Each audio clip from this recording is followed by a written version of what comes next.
Au sens figuré, nous pouvons facilement perdre la boussole ou perdre le nord. Dans notre monde un peu déboussolé, les religieux sont là pour nous donner le nord comme des boussoles. Qu'ils soient religieux de vieille date ou religieux de communauté, ils ont prononcé les 3 vœux de pauvreté, chasteté et obéissance. Ils vivent en communauté ou en ermite, mais toujours reliés à d'autres. Je vais vous parler d'une grande amie qui est morte en l'an 2000, à 90 ans, sœur Sainte-Jeanne. Elle était une béate. C'est tout particulier à la Haute-Loire. Ça a été imaginé par Anne-Marie Martel, qui voulait que chaque hameau ait comme ça une consacrée qui serait à la fois aide à la prière pour le mois de Marie, le mois de Joseph, le mois du Sacré-Cœur, le mois du Rosaire. Elle avait une petite maison dans laquelle il y avait une salle commune qui servait donc de chapelle pour les réunions du petit hameau. Mais elle était aussi, suivant ses charismes, conseillère conjugale, assistante sociale et puis maîtresse d'école avant que les enfants puissent rejoindre l'école du village. Elle était très aimée, cette sœur, alors qu'elle avait un caractère vif, vous allez le voir par les anecdotes. Les religieux vivent la pauvreté. Nous cherchons l'indépendance financière et même nous avons parfois la fascination de l'argent.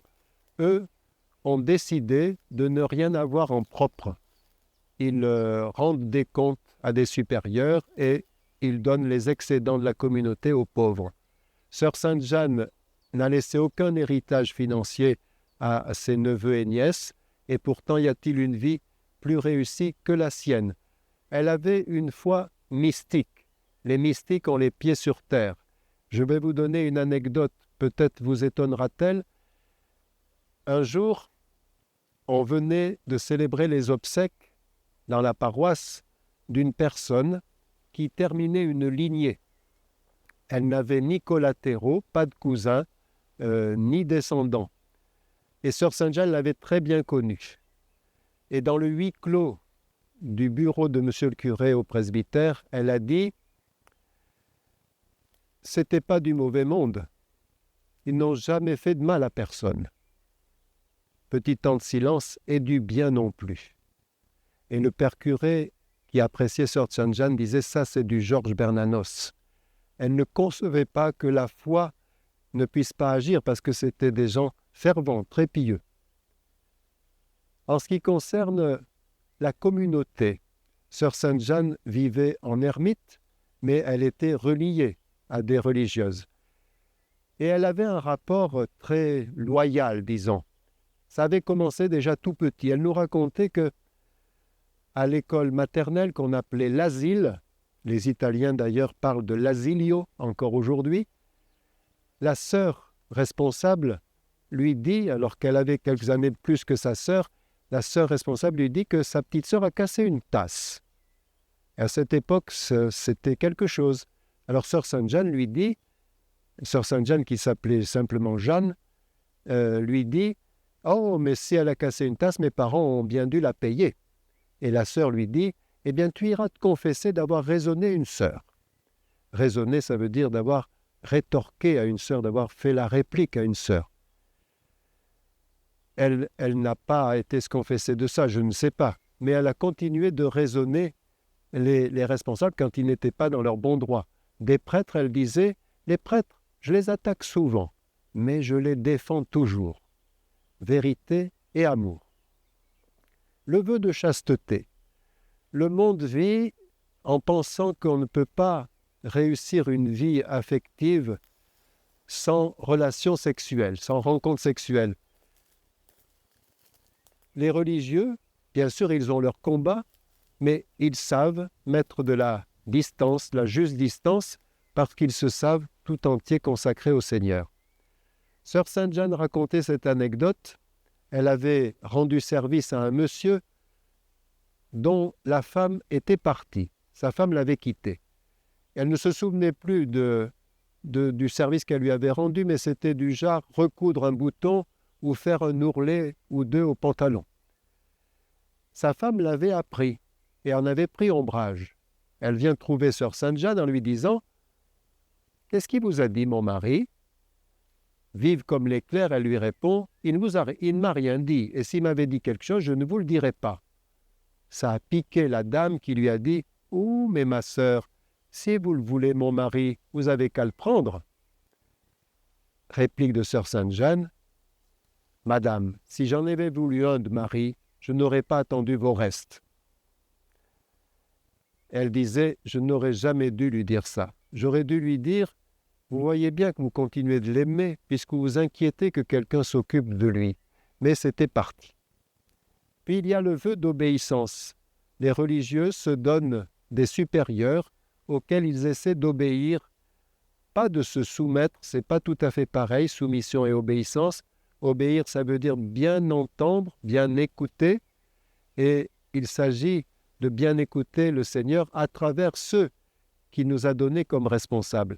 Et quand les responsables, les supérieurs ou les prieurs ou les abbés ont terminé leur mandat, à leur tour, ils obéissent à leurs successeurs.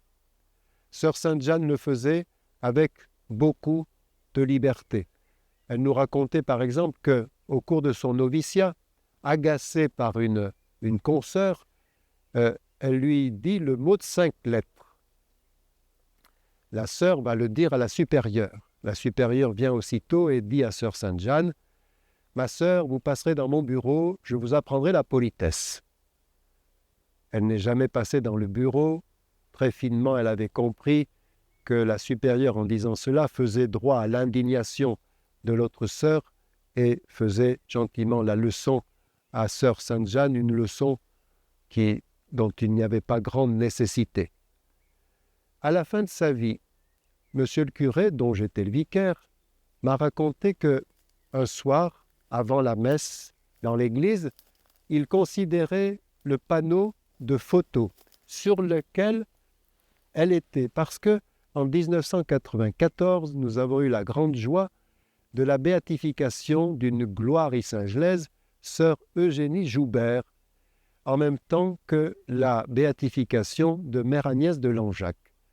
Sœur Eugénie Joubert, 28 ans, elle est morte à 28 ans en Belgique, elle a été catéchiste, c'était un peu l'équivalent de Sainte Thérèse en mode dans le monde. Sainte Thérèse de l'Enfant Jésus parce qu'elle avait toujours le sourire. Cette photo la représente en présence de Saint Jean-Paul II parce que le curé d'avant avait donné gentiment sa place à sœur Sainte-Jeanne pour la réception avec le Saint-Père à l'occasion de cette béatification. Le père curé lui dit « Vous lui parliez, qu'est-ce que vous lui disiez ?» Sœur Sainte-Jeanne a dit « Ouh, j'avais préparé mon affaire, parce qu'avec ce monde-là, il faut savoir ce qu'on dit. » Monsieur le curé n'en a pas su plus. Une autre fois, monsieur le curé la trouve à genoux sur un prie-dieu, sur un agenouilloir à l'église. Il s'approche d'elle un peu malicieusement et lui dit à l'oreille « Vous êtes édifiante ». Alors elle s'est tournée vers lui et lui a dit « Vous n'êtes pas difficile, vous vous contentez de peu ». Dernière anecdote qui montre aussi son humilité et sa réactivité. Un jour, une dame la trouve dans la rue et lui reproche d'avoir blessé son enfant avec son sac à main dans un magasin quelques jours avant. Il n'y avait pas lieu de faire une histoire pour ça. Et sœur Sainte-Jeanne s'en excuse, mais la dame ne voulait pas entendre. Alors elle dit « Je me suis mise à genoux dans la rue, j'ai étendu mes bras et je lui dis pardon. » Quand je me suis relevé, la dame avait disparu. Elle avait compris. Dernière anecdote, nous étions 4 prêtres à attendre dans la sacristie, au fond de la chapelle des pénitents, dont elle était la sacristine, pour qu'on célébrait la messe du jeudi matin. Et la voilà qui rentre en trombe 2 ou 3 minutes avant que nous commencions. Un des concélébrants, le père Roger, lui dit « Mais enfin, où allez-vous si vite ?» Et elle a répondu « Eh bien, au ciel, pardi. » Voilà, les religieux sont nos boussoles. Jésus est leur pivot et nous indique le nord qui est le ciel. Nous n'avons pas tous la même vocation, mais pour nous conduire aux cieux, avouons qu'ils sont très précieux.